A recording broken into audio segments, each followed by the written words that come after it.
Muraho, nishimiye kongera kubana namwe, mbahaye ikaze, ni Gilbert basuhuza, mbahaye ikaze muri ibi byigisho tugiye gutangira. Tugiye kuganira cyane cyane ku buzima bwa Yesu, cyane cyane iminsi ye ya nyuma. Ndifuza ko ibi bizatugeza ku kugaruka kwa Yesu n'ibidutegura ku kugaruka kwa Yesu, kugira ngo ibyo byigisho tuzabikurikirane ari uruhererekane kugeza aho tuzasoreza. Uyu munsi tugiye kuganira ku gihe cya nyuma cya Yesu, gisa nk'aho gitangirira hahandi hitwa i Getsemani. I Getsemani, aha ngaha ibyo guhaza abantu byari byarangiye, ibyo gukiza abarwayi byari byarangiye, ibyo gukiza abababaye byari byarangiye, ibyo kuzura abapfuye byari byarangiye, umurimo wose wari warangiye, hari hasigaye umurimo w'ingenzi, umurimo wo gucungura jyewe nawe. Uru rugendo rero tugiye kurutangirira i Getsemani. Mu minsi ya nyuma ya Yesu, tubona Yesu asangira n'abigishwa be ibya Pasika. Pasika yasobanuraga gucungwa k'ubwoko bwa Isiraheli bukurwa muri Egiputa bujya i Kanani. Igihe rero basangiraga ibya Pasika, hari ibyabaga bigize Pasika. Bagombaga kuba bafite imitsima idasembuye, kandi barangiza bakaba babaze n'umwana w'intama. Umwana w'intama washushanyaga Yesu Kristo.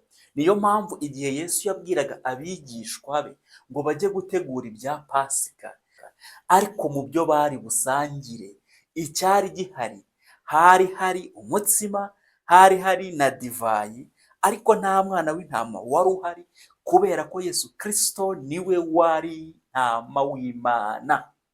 Bivuze ngo ifunguro ryari ryuzuye, niho Yesu yabahereye itegeko ryo kuzajya bamwibuka. Igihe basangira umutsima, igihe basangira divayi, babe bibuka urupfu rwa Yesu.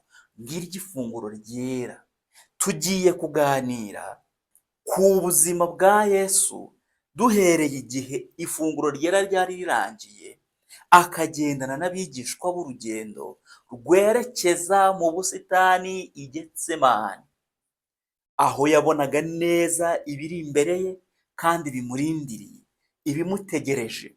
Turakoresha Bibiliya, ndasoma isomo rimwe, ariko kandi turanakoresha iki gitabo cyiza cyane, wifuzwa ibihe byose.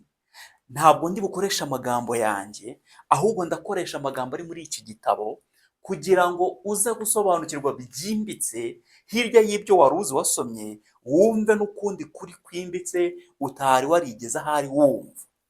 Ibi ndakurarikira kugira ngo ubwo tugiye kugendana uru rugendo, umwuka w'Imana agushoboze kumva no kumvira ijambo ry'Imana. Twumve icyo urupfu rwa Yesu rwadukoreye kugira ngo tubeho, kandi tubeho twiteguye ubugingo buhoraho. Muri Matayo igice cya 26 ku murongo wa 36, maze Yesu agerana nabo ahitwa i Getsemani, abwira abigishwa bati, nimube mwicaye aha, nigire hariya nsenge. Ajyana na Petero na bene Zebedayo, atangira kubabara no guhagarika umutima, maze arababwira ati, umutima wanjye ufite agahinda kenshi kenda kunyica, mugume hano mubane maso nanjye. Yigira imbere ho hato, arunama arasenga ati, Data, niba bishoboka, iki gikombe kindenge, ariko bye kuba uko nshaka, ahubwo bibe uko wowe ushaka. Amen. Aha Yesu yabwiye abigishwa be kubana amaso nawe, ariko muri urwo rugendo utekereza ko ari ibyo ngibyo gusa byabayemo? Iki gitabo ngiye gusoma kirakwereka ibindi byagiye bibamo hagati muri urwo rugendo, igihe Yesu yapfukamaga, nuko yari ameze, nuko Satani yamwegereye akamwongorera. Yesu akabona umworera uri hagati y'umuntu, umworera uri hagati ye n'Imana kubera icyaha. Ese uru rugendo Yesu atandukanye n'abigishwa be, ugira ngo rwari urugendo rworoshye? Reka ngusomere wumve. Umukiza ari kumwe n'abigishwa be yerekeje inzira igana mu busitani bwa Getsemani. Ukwezi ko muri iryo joro rya Pasika kwari kuzuye kuri mu kirere kitarangwamo ibicu. Umurwa warimo amahema menshi y'abagenzi, wari wuzuye ituze. Abantu baturutse imihanda yose hirya no hino muri Isiraheli, mu Buyuda, bari baje mu murwa mukuru kugira ngo bahizihirize Pasika. Yesu yari yakomeje kuganira n'abigishwa be kandi abagira inama, ariko ubwo begerezaga i Getsemani, Yesu yagize ituze ryinshi. Yari asanzwe agera i Getsemani mu mwiherero no gusenga, ariko ntiyabaga afite umutima wuzuye agahinda kenshi nk'ako yari afite iryo joro ry'umubabaro uheruka. Mu mibereho ye ya hano ku isi, yari yarakomeje kugendera mu mucyo w'Imana. Ubwo yabaga ahanganye n'abantu bakoreshwaga n'umwuka wa Satani, yaravugaga ati, kandi uwantumye turi kumwe, ntiyansize jyenyine kuko mpora nkora ibyo ashima, nk'uko tubisoma muri Yohana igice cya 8 umurongo wa 29. Ariko iki gihe cya gihe cya nyuma, yasaga naho akingiranwe inyuma y'umucyo w'ubwiza bw'Imana. Yari amaze gushyirwa ku rutonde rw'abakoze ibyaha bikomeye. Abayobozi b'Abayuda baramushyize ku rutonde, kandi yagombaga gupfa. Yagombaga kwikorera ibicumuro by'abatuye isi, ibicumuro byanjye nawe. Kristo utarakoze icyaha yikorejwe ibicumuro byacu byose. Yabonye icyaha giteye ubwoba cyane, abona umutwaro w'icyaha agomba kwikorera uremereye cyane, maze bimuzanira intekerezo zo gutinya ko yashobora gutandukanywa n'urukundo rwa Se by'iteka ryose. Kristo ubwo buremere bw'icyaha twe tutumva uyu munsi, Kristo yarabubonye, areba uburyo icyaha kigiye kumutandukanya na Se n'urukundo rwa Se, kandi bikaba iby'iteka ryose, maze umutima we urahangayika, umutima we urahagarara. Yumvise uburyo urwango Imana ifitiye icyaha rukomeye cyane, maze aravuga ati, umutima wanjye ufite agahinda kenshi kenda kunyica. Ntabwo dukwiriye gukina n'icyaha n'isegonda na rimwe. Ubwo bari begereje mu busitani bw'i Getsemani, abigishwa be babonye impinduka yabaye ku mwigisha wabo. Bari batarigera na rimwe bamubona ababaye kandi atuje bene ako kageni. Uko yigiraga imbere, umubabaro we wakomeje kuba mwinshi, ariko ntibatinyutse kumubaza icyabimuteraga. Yagendaga adandabirana nk'uwenda kugwa. Ageze muri ubwo busitani, abigishwa be bashatse aho yajyaga akunda kuruhukira kugira ngo umwigisha wabo aruhuke, ariko buri ntambwe yateraga yari imuruhije cyane. Yaranihaga cyane nk'aho yikoreye umutwaro uremereye. Inshuro ebyiri zose abo bari kumwe baramusigasiye, iyo bitaba bityo yashoboraga kugwa hasi. Ageze ku muryango w'ubusitani bwa Getsemani, abigishwa be abasigaho, ariko ajyana na 3 kandi abasaba kumusabira no kwisabira ubwabo. Yinjiye mu busitani ahatuje cyane, maze ajyana na Petero na Yakobo na Yohana. Aba bigishwa 3 bari bagenzi be ba hafi cyane, nibo bari barabonye ubwiza bwe kuri wa musozi wo kurabagirana. Babona Mose na Eliya baganira nawe, bumva ijwi rituje mu ijuru. Noneho yari ageze mu gihe cy'urugamba rukomeye, bityo yifuje ko bamuba hafi. Akenshi bamaranye nawe ibihe bya nijoro muri bwa busitani. Muri ibyo bihe bamaraga umwanya bari maso basenga, hanyuma bagasinzira mu mutekano hirya gato y'umwigishwa wabo, kugeza ubwo yabakanguraga mu gitondo bakajya gukomeza umurimo. Ariko icyo gihe yifuzaga ko bamara ijoro ryose nawe basenga, ariko nanone ntiyashoboraga kwihanganira ko babona umubabaro yari arimo. Yesu yabaye nk'ubitarura, yari afite umubabaro mwinshi kandi atifuza kubona abigishwa be bamenye yuko afite umubabaro umuremereye. Yarababwiye ati, nimube mwicaye aho ngaho nigire hirya gato nsenge. Niyo magambo Yesu yababwiye. Yigiye imbere ho hato, hatari kure ku buryo batashoboraga kumubona cyangwa kumwumva. Yubama hasi arasenga. Yumvaga yigijwe kure ya Se kubera icyaha. Umworera wari umutandukanije na Se wari mugari, wijimye, ufite ubujyakuzimu harehare, ku buryo umutima we wahindaga umushyitsi. Ntabwo yagombaga gukoresha imbaraga z'ubumana yari afite kugira ngo ahunge uwo mubabaro. Nk'umuntu yagombaga kubabazwa n'ingaruka z'icyaha cya muntu. Nk'umuntu yagombaga guhura n'uburakari bw'Imana bwo kwanga icyaha. Ya somo ritubwira ngo imibabaro yacu yose niyo yikoreye, intimba zacu nizo yishyizeho. Yesaya 53. Kristo icyo gihe yari ahagaze mu mwanya utandukanye n'uwo yigeze ahagararamo mbere. Umubabaro yari afite wasobanurwa neza n'aya magambo y'umuhanuzi ngo, byuka wa nkota we, urwane n'umushumba wanjye, urwane n'umuntu mugenzi wanjye, n'Uwiteka Nyiringabo. Nk'impongano ndetse n'umwishingizi ku muntu wacumuye, Kristo yarababajwe kuko yari ageze mu butabera bw'Imana. Yabonye neza icyo ubwo butabera busobanura. Mbere yaho yakoraga umurimo wo gusabira abandi, ariko noneho yari akeneye nawe uwamusabira. Ubwo Kristo yumvaga ubumwe bwe na se buvuyeho, yatinye ko muri kamere ye ya kimuntu atashobora guhangana n'urugamba yari afite kurwana n'imbaraga z'umwijima. Ariko Kristo yageragezwaga mu butayu. Ikiremwa cyari ahakomeye. Igihe Kristo yageragezwaga mu butayu, ikiremwa muntu cyari ahakomeye. Ariko Kristo yaranesheje, amena. Ariko ubu noneho umushukanyi yari yiteguye kurwana urugamba rukomeye kandi ruheruka. Kandi mu gihe cy'imyaka 3 y'umurimo wa Kristo, umushukanyi yakomeje kwitegura. Yari azi ko ari mu mazi abira. Yari azi ko natsindwa urugamba, ibyiringiro byo kuba umutware bizayoyoka. Amahanga y'isi akegukanwa na Kristo, maze akamburwa ubutware bwe, ndetse akajugunywa hanze. Ariko iyo Satani aza kunesha, isi yari guhinduka ubwami bwe, kandi ikiremwa muntu cyari guhinduka imbata ya Satani ibihe byose. Kubera ibibazo bigendanye n'urwo rugamba byari imbere ye, umutima wa Kristo wari ufite ubwoba bwinshi bwo gutandukanywa n'Imana.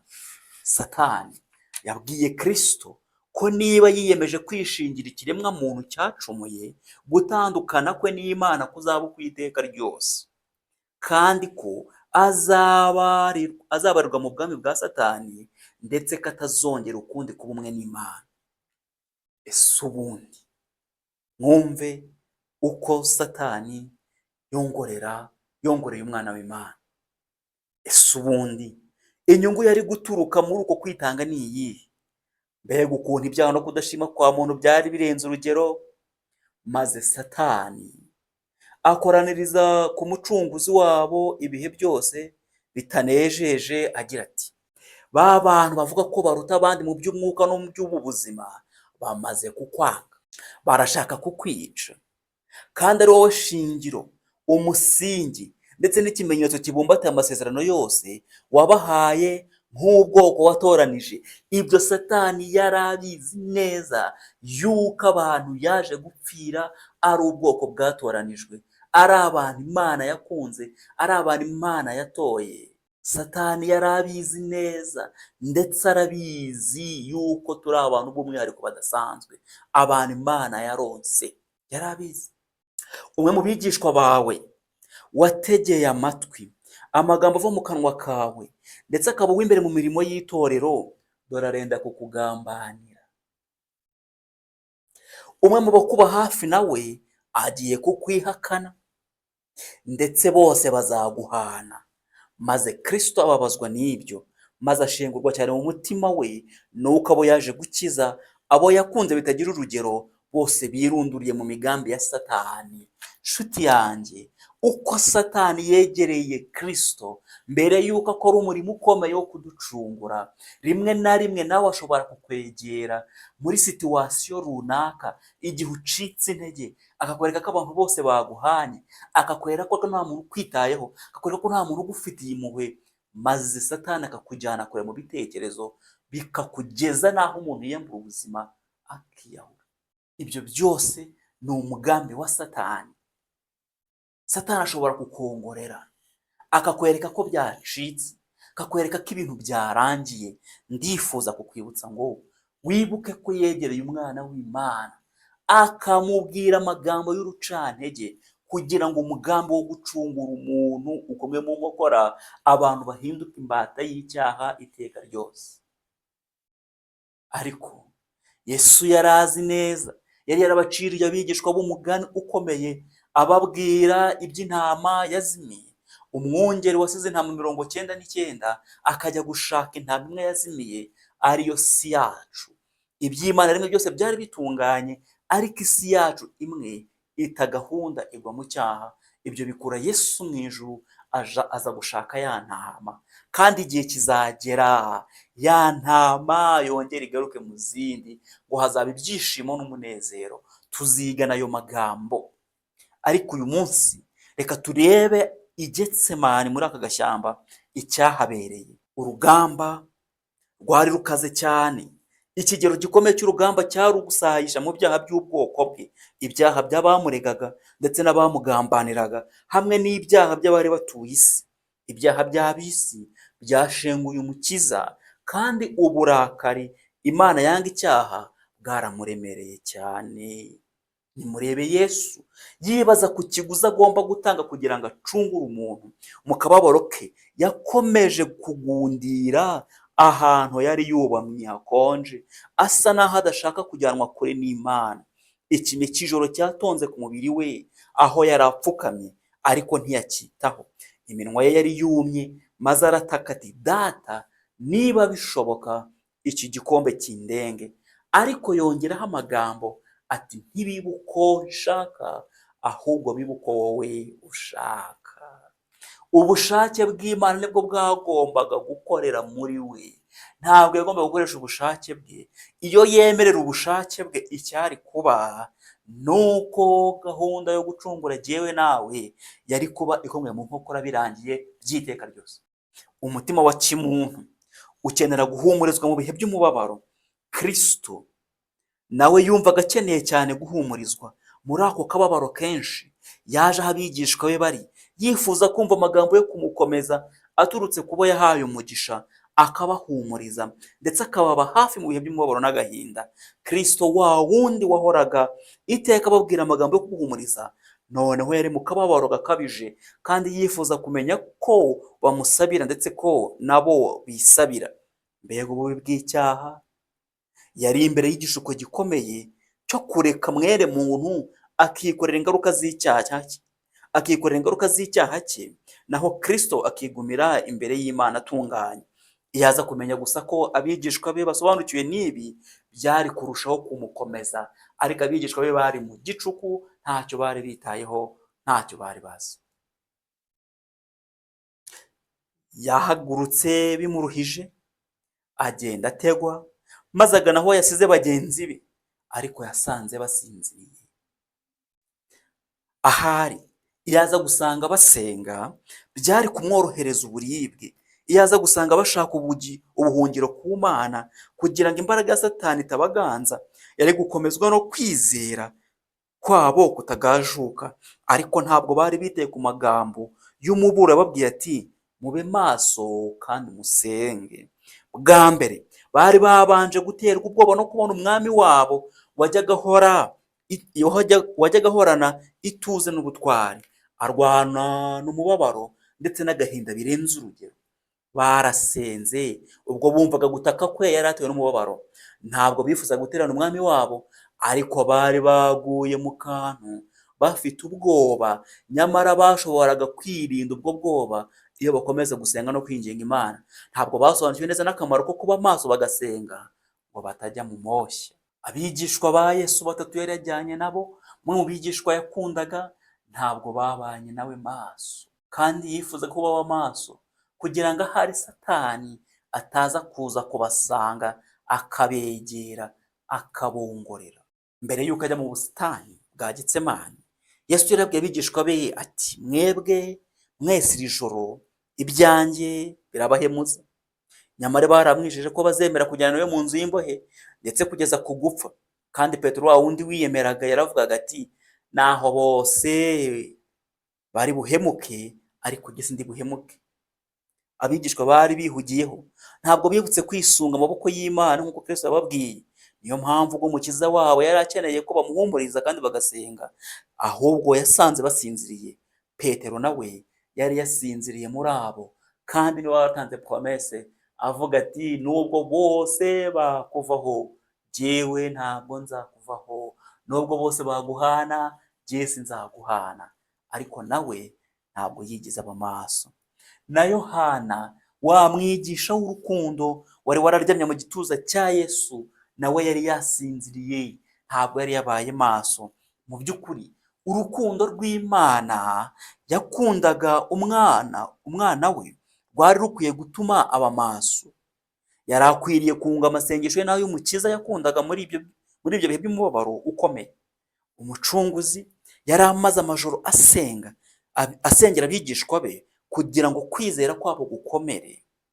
Yesu nanone iyo aza kubaza Yakobo na Yohana icyo kibazo, yabajije ati mwabasha kunywera ku gikombe nzanyweraho, cyangwa kubatizwa umubatizo nzabatizwa? Ntibari gutinyuka gusubiza bati turabishobora. Uwo munsi, ako kanya, icyo gisubizo ntabwo bari bugisubize. Muribuka wa mugore nyina wa Yakobo na Yohana aza gusaba Yesu akamubwira ati ndakwinginze rwose uzemerera abana banjye, umwe azicare iburyo bwawe undi yicare ibumoso bwawe. Yesu yitegereza uwo mugore aramubwira ati rero mugore, ntabwo uzi icyo usabye. None aba bana bawe ese babasha kunywera ku gikombe nzanyweraho? Iki gikombe hari bari batangiye kugisensinga, batari batangiye kucyumva. Iyo Yesu aza kubabaza iki kibazo, bari kumubwira bati yewe oya. Mu mvugo y'ubu bari kuvuga bati mwigishwa, ntabwo twarusyaho ntitwabishobora. Ibihe ari byiza, akenshi tubona abantu dukunda tukumva ahari twifuje kumera nkabo, ariko iyo ibintu bihindutse nibwo ubona inshuti za nyazo izo arizo. Abigishwa bakanguwe n'ijwi rya Yesu, ariko byarabakomereye kumumenya, kuko mu maso ye hari hahinduwe n'umubabaro. Yesu abaza Petero ati Simoni, urasinziriye? Harya ntubashije kuba maso n'isaha imwe? Mube maso musenge mutajya mu moshya. Umutima wo niwo ukunze, ariko umubiri ufite intege nke. Yesu yabonye intege nke z'abigishwa be, maze arushaho kubagirira impuhwe. Yagize impungenge ko batari bushobore gutsinda ikigeragezo kiri bubagereho mu gihe cye cyo kugambanirwa no kwicwa. Nubwo yabacyashye, ntabwo yabacyashye, ahubwo yavuze ati mube maso musenge kugira ngo mutajya mu moshya. No muri iki gihe cy'uburibwe bukomeye, Kristo yihanganiye intege nke z'abigishwa be. Yaravuze ati umutima niwo ukunze, ariko umubiri ufite intege nke. Mwana w'intama yongera kugira umubabaro ukaze wa kimuntu, ananiwe cyane, agenda adandabirana, maze agaruka muri wa mwanya wa mbere yarwaniragamo urugamba. Noneho yari afite umubabaro uruta uwa mbere, agahinda ko mu mutima kariyongereye. Ibyuya byari bimeze nk'ibitonyanga by'amaraso bitonyanga hasi. Ibiti by'amasipure n'imikindo byitegereje bituje umubabaro w'umwami Yesu. Mu mashami yabyo afite ibibabi bitoshye haturutse ibitonyanga binini by'ikime, maze bigwa ku mubiri unanuye wa Yesu, kandi byasaga naho ibiti yaremye byarereraga umuremyi wabyo cya gihe yari wenyine ahanganye n'imbaraga z'umwijima. Ibyaremwe byababaranye na Kristo igihe yari apfukamye hasi inshuro ya kabiri, igihe yari arimo asenga asaba imbaraga. Mbibutse ko aha ngaha yari umuntu 100%, unanijwe, uremerejwe n'ibyaha by'ab'isi. Yari umuntu ariko utarigeze ukora icyaha, maze ibyaremwe nabyo biririra umuremyi.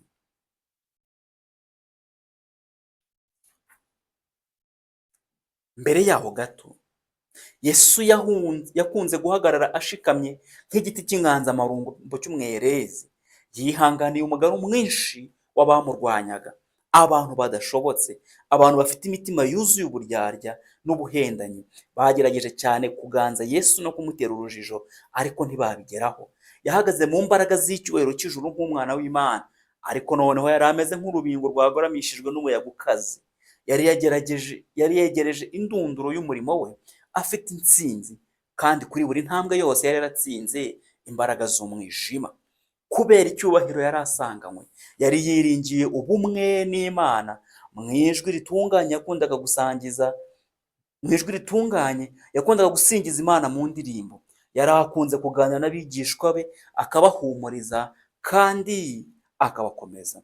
Ariko noneho yari isaha y'imbaraga y'umwijima. Ijwi rye ryumvikanye mu kirere cy'uwo mugoroba, kandi ntabwo ryari ijwi ryo kunesha, ahubwo ryari ijwi ryuzuye kuniha kwa muntu. Amagambo y'Umukiza ageze mu matwi y'abigishwa igihe bari mu bitotsi agira ati, Data niba bishoboka iki gikombe kindenge, ngo kereka nkinywereyeho, ibyo ushaka biba ari byo biba. Icyifuzo cyari ku mutima w'abigishwa cyari icyo kumusanga, ariko yarabasabye kugumaho bakaba amaso kandi basenga.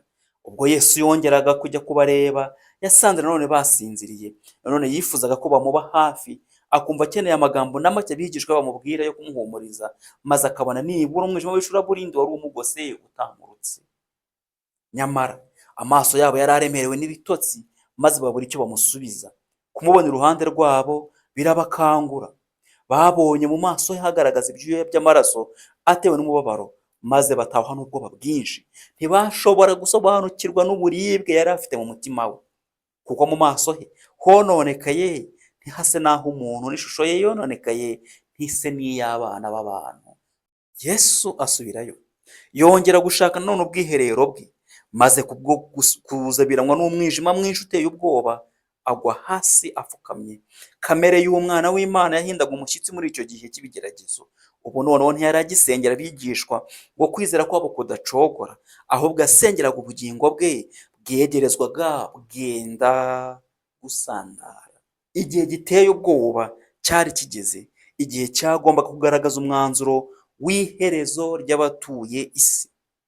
Amaherezo y'inyokomuntu yakozwaga hirya no hino ku munzani. Kristo yabashaga n'ubu ngubu kwanga kunywera ku gikombe cyagenewe umuntu wacumuye igihe cyari kitarashira. Yabashaga kwihanagura icyuya cy'amaraso mu gahanga ke, maze akareka umuntu akarimburwa n'igicumuro cye. Yabashaga kuvuga ati, umunyabyaha nahabwa igihano cy'icyaha cye, naho jyewe nisubiriye kwa Data. Mbese umwana w'Imana yanywera ku gikombe kiruta cyo gucishwa bugufi no kubabazwa? Mbese umuntu w'intungane yababazwa akagerwaho n'ingaruka z'umuvumo w'icyaha kugira ngo akize umunyacyaha? Iminwa ya Yesu yari yumye kandi ihinda umushyitsi, ivuga amagambo iti, ni Data, niba bidashoboka ko iki gikombe kindenga, ngo kereka nkinywereyeho, ibyo ushaka ari byo biba. Reka nkubwire ko iri sengesho Yesu yarisenze inshuro eshatu, ariko ubushake bw'Imana bwagombaga kubaho. Kandi inshuro eshatu intege nke za kimuntu zagerageje kwihunza gutamba icyo gitambo giheruka ibindi. Ariko noneho amateka y'inyokomuntu yanyuze imbere y'umucunguzi w'isi. Yabonye neza ko abagomeye amategeko baramutse batereranywe barimbuka bose, maze abona neza intege nke za muntu no kubura umurengera, kandi abona imbaraga y'icyaha. Gutaka no kuboroga kw'isi yangiritse kwanyuze imbere y'amaso ye. Icyo gihe Yesu yarapfukamye aho, ibyo byose byaciye imbere y'amaso ye, abona ubukana bwabyo, maze afata umwanzuro uheruka, yiyemeza gukiza umuntu atanze ikiguzi gisumba ibindi byose. Haleluya! Nguko uko umukiza wanjye yemeye gutanga ikiguzi kiruta ibindi byose, ari icy'amaraso ye y'igiciro. Nshuti yanjye, dukwiriye kuzinukwa icyaha, dukwiriye kwirinda icyaha uko cyaba kimeze kose, uko twatekereza ko ari gito kose, dukwiriye kucyanga no kukizinukwa burundu. Yemeye umubatizo w'amaraso kugira ngo binyuze muri we miliyoni nyinshi z'abarimbuka bashobore kubona ubugingo buhoraho. Yemeye guhara ijuru ahora umunezero, icyubahiro n'ubwiza, kugira ngo akize intama imwe yazimiye, kandi ngo akize isi imwe yaguye kubera gucumura. Yemeye kudatezuka ku murimo wamuzanye. Yiyemeje kuba incungu y'umuntu wishoye mu cyaha ku bushake bwe. Isengesho rye noneho ryagaragaje kwishyira mu bushake bwa se. Data, niba bidashoboka ko iki kindenga, kereka nkinywereyeho, ibyo bibe ako ushaka. Amaze gufata uwo mwanzuro yaguye ku butaka yubamye hahandi yari apfukamye. None se abigishwa be bari he kugira ngo basigasire umwigisha wabo wari utentebutse cyane maze bamuwomora igikomere, igihe umubiri we wari ushenjaguwe kurusha uw'abana b'abantu? Umukiza yanyuze muri iyo nzira iruhije wenyine, nta muntu n'umwe uhari ngo abane nawe. Icyakora Imana yababaranye n'umwana wayo. Abamarayika babonye umubabaro umukiza yanyuzemo, babonye umwami wabo azengurutswe n'ibihumbi by'abamarayika ba Satani, yigunze kandi ahindishwa umushyitsi n'ubwoba bwinshi. Mu ijuru haba ituza ryinshi. Ijuru ryitegerezaga urwo rugendo rw'umukiza, maze haba ituza ridasanzwe. Ntibongeye gucuranga inanga uhereye uwo munsi. Mu ijuru bahoraga bacuranga. Iyo usomye mu byahishuwe bakugaragariza ibibera mu ijuru, ko ari uguhimbaza Imana, ko ari ugucuranga, ko ari ukuririmba.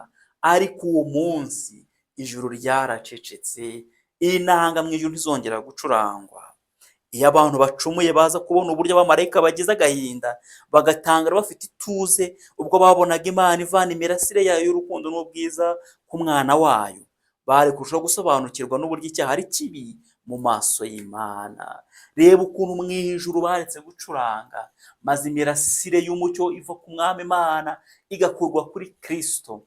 Iyo tuza kuba dusobanukiwe ibyo, twakabaye tumenya ububi bw'icyaha.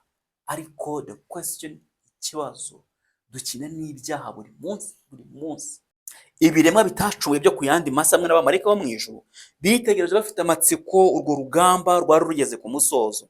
Satani hamwe n'itsinda ry'abanyabyaha ndetse n'ibihumbi by'abahakanyi bitegereje bashishikaye iki gihe gikomeye cyo mu murimo wo gucungura umuntu. Imbaraga z'ikiza hamwe n'iz'ikibi zategereje kureba ikiri buve mu masengesho y'ubugira gatatu ya Kristo.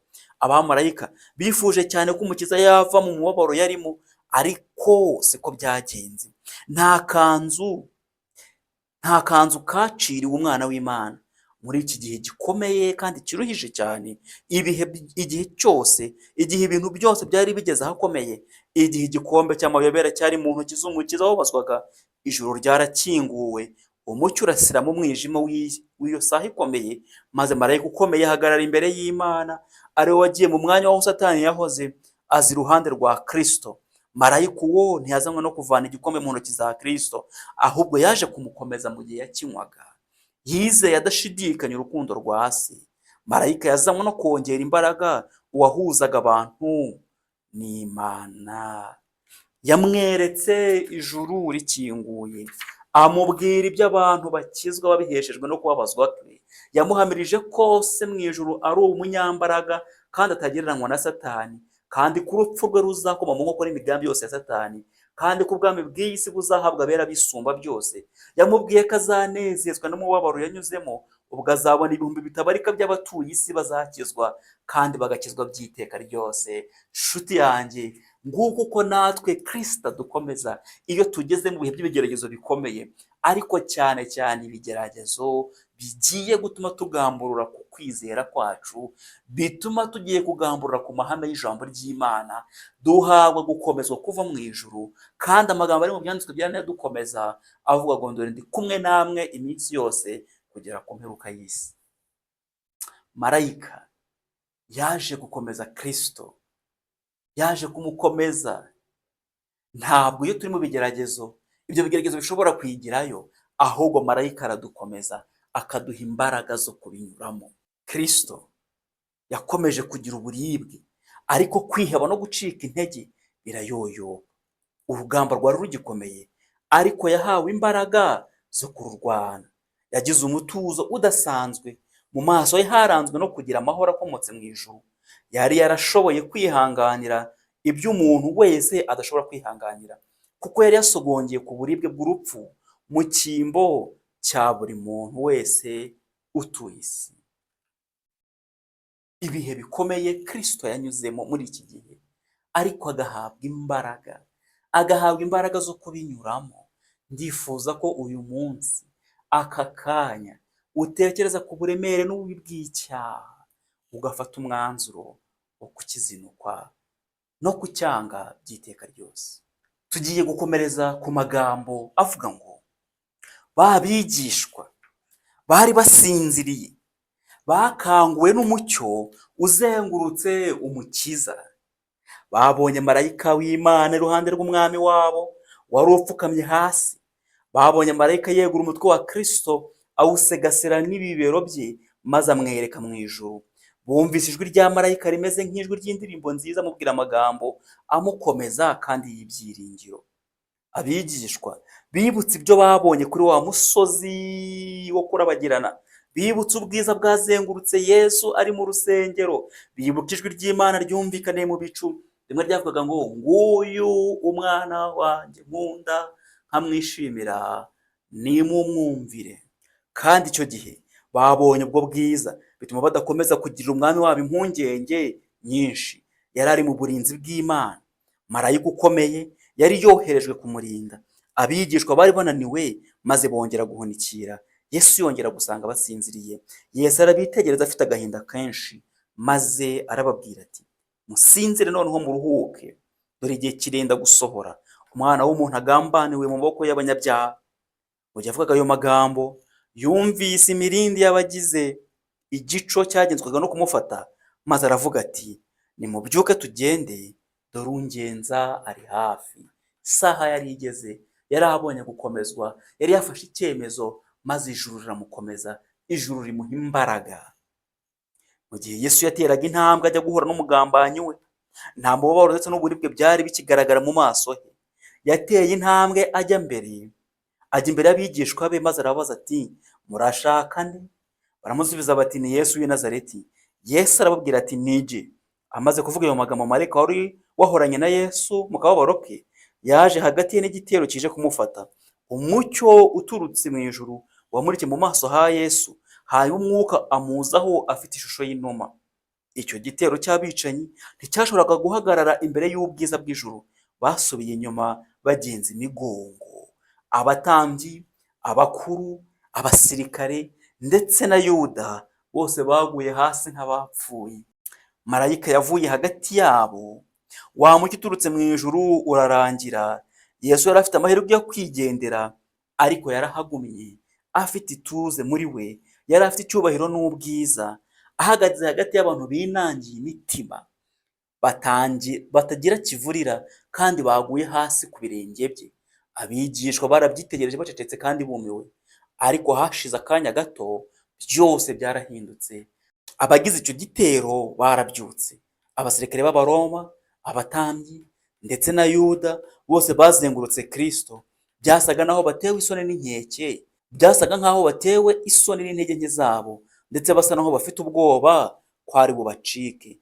Maze umucunguzi arongera arababaza ati mbese murashaka nde? Bari babonye ko wari uhagaze imbere yari umwana w'Imana, ariko ntibabyizeye neza. Aho baje ati murashaka nde, bongera kumusubiza bati ni Yesu w'i Nazareti. Umukiza arababwira ati mbabwiye ko ari jye. Nuko rero niba ari jye mushaka, mureke abo bagende. Ubwo yaberekaga abigishwa. Yari azi ko abigishwa bafite kwizera guke, bityo yifuzaga kubarinda ibigeragezo no kugwa mu moshya. Yari yiteguye kwitanga ku bwabo. Yuda wamugambaniye ntiyigeze yibagirwa icyo yagombaga gukora. Icyo gitero cyinjiraga mu busitani bwa Getsemani. Yuda niwe wari imbere akurikiwe n'umutambyi mukuru. Yuda yari yababwiye abo bagenzaga Yesu ati ubundi busome niwe mumufate. Yishushanije nk'aho atari kumwe nabo, maze yegera Yesu, amufata ukuboko nk'inshuti ye basanganywe, aravuga ati ni amahoro mwigisha. Amusoma inshuro nyinshi, asa naho amuririra kandi amufitiye impuhwe kubera akaga yari arimo. Yesu aramubwira ati mugenzi wanjye, kora ikikuzanye. Maze Yesu afite agahinda, ijwi rye rifatwa n'ikiniga, aramubwira ati Yuda, uragambanishiriza umwana w'umuntu kumusoma. Aya magambo yagombaga kuba yarakoze ku mutima w'uwo mugambanyi, maze akabazwa n'igikorwa cye kibi. Ariko impuhwe, kwiringirwa, icyubahiro ndetse n'ubunyangamugayo byari bitakirangwa muri Yuda. Yahagaze ashize amanga, afite agasuzuguro kenshi, kandi aterekana gusubira inyuma mu mugambi we. Yari yaramaze kwishyira mu maboko ya Satani, atagifite ububasha bwo kumucika. Yesu ntiyangiye Yuda kumusoma. Cya gitero nacyo cyashiritse ubwoba, ubwo babonaga Yuda atinyutse gukora kuri uwo wari umaze guhabwa ikuzo mu maso yabo.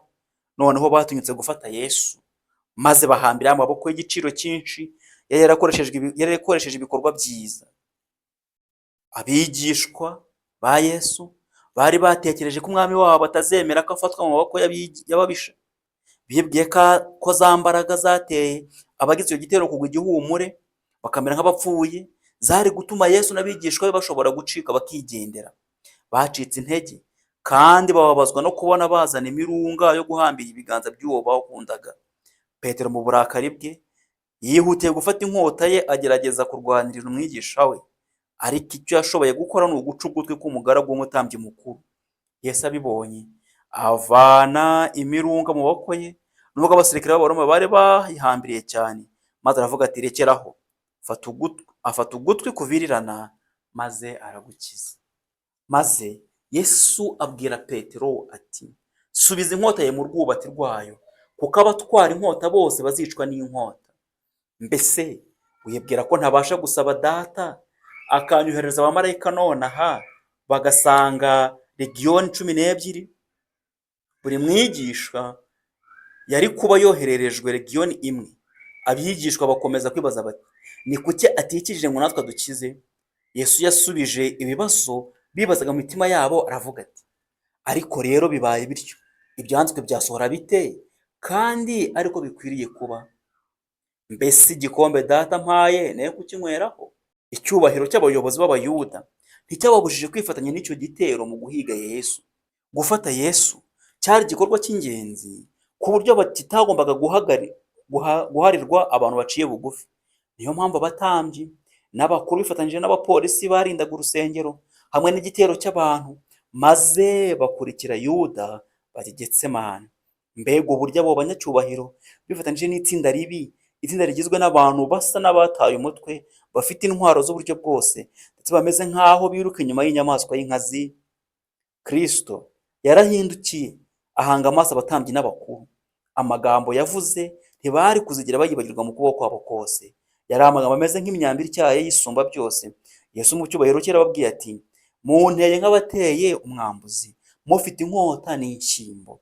Nahoranaga namwe mu rusengero iminsi yose ko mutarambuye amaboko ngo mumfate, ariko none iki ni igihe cyanyu cy'ubutware bw'umwijima.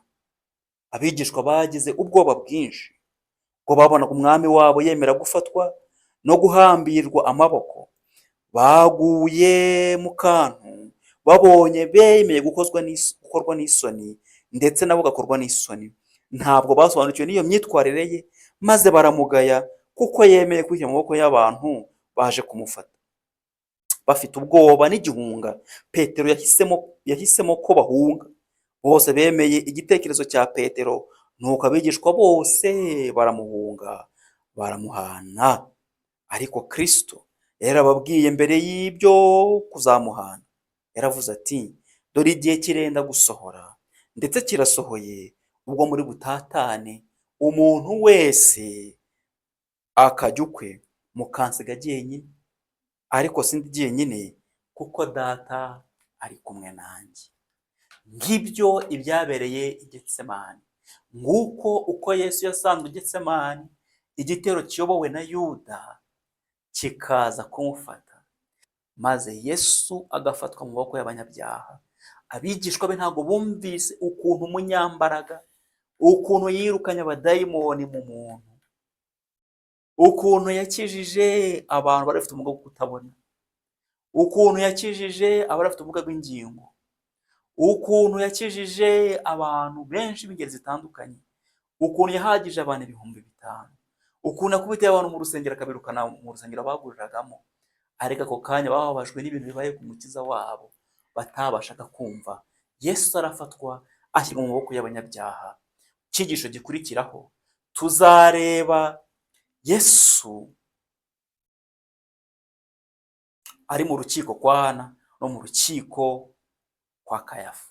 Ariko mbere y'aho ngaho tuzabanza twige neza uyu muntu witwa Yuda ahari mushobora kuba mwarasomye ibitekerezo bye, mwarasomye muri Bibiliya amasomo avuga kuri Yuda, ariko tuzareba mu buryo burambuye Yuda icyo yakoze icyo ari cyo. Tuzareba imibereho ya Yuda nk'umwe mu ntumwa za Yesu, turebe urugendo rwo kuva mu ntumwa kugeza agambaniye Yesu, kugeza Yuda apfuye urupfu rubi cyane. Ndakurarikira kuzabana nanjye mu cyigisho gitaha. Imana iguha umugisha, kandi ubwo twatangiye iyi series y'ibyigisho, umutima wawe ndagusaba kugira ngo wegerezwe Imana, kandi nimba hari icyaha wumva utaracikaho, ndagusabira kugira ngo uyu munsi Imana iguhe imbaraga yo kugicikaho no kukizibukira, kugira ngo witegure kwakira Yesu ugiye kugaruka, kandi ubwo agiye kugaruka tuzabane nawe aho yagiye kudutegurira. Niko gusaba kwanjye ngusabira, nanjye nisabira mu izina rya Yesu. Amen.